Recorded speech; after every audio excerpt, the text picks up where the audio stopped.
Vadodara PCB પોલીસે 38.44 લાખના દારૂ ભરીને ગોવાથી હાલોલ તરફ જતું કન્ટેનર પકડ્યું।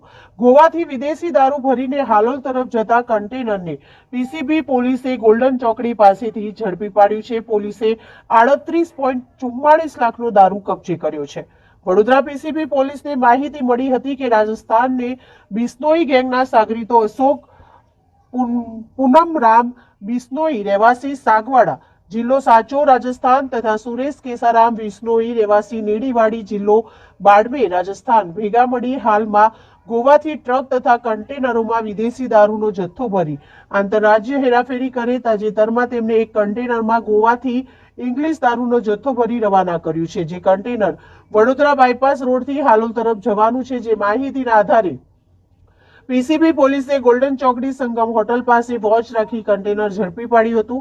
પોલીસે સ્થળ પરથી શ્રવણકુમાર કિસ્નારામ બિશ્નોઈ રહેવાસી સાંગડવા ગામ જિલ્લો સાંચો રાજસ્થાનને ઝડપી પાડ્યો હતો। આરોપી અગાઉ માંજલપુર પોલીસ સ્ટેશનમાં પણ પકડાયો હતો। તેમજ અશોક બિશ્નોઈ અને સુરેશ બિશ્નોઈ વોન્ટેજ જાહેર કર્યા છે। અશોક બિશ્નોઈ સામે 15 અને સુરેશ સામે 2 ગુના દાખલ છે। પોલીસે વિદેશી દારૂની 33,648 બોટલ કિંમત ₹38.44 લાખ તથા કન્ટેનર અને રોકડા મળીને કુલ ₹48.61 લાખનો મુદ્દામાલ જપ્ત કર્યો છે।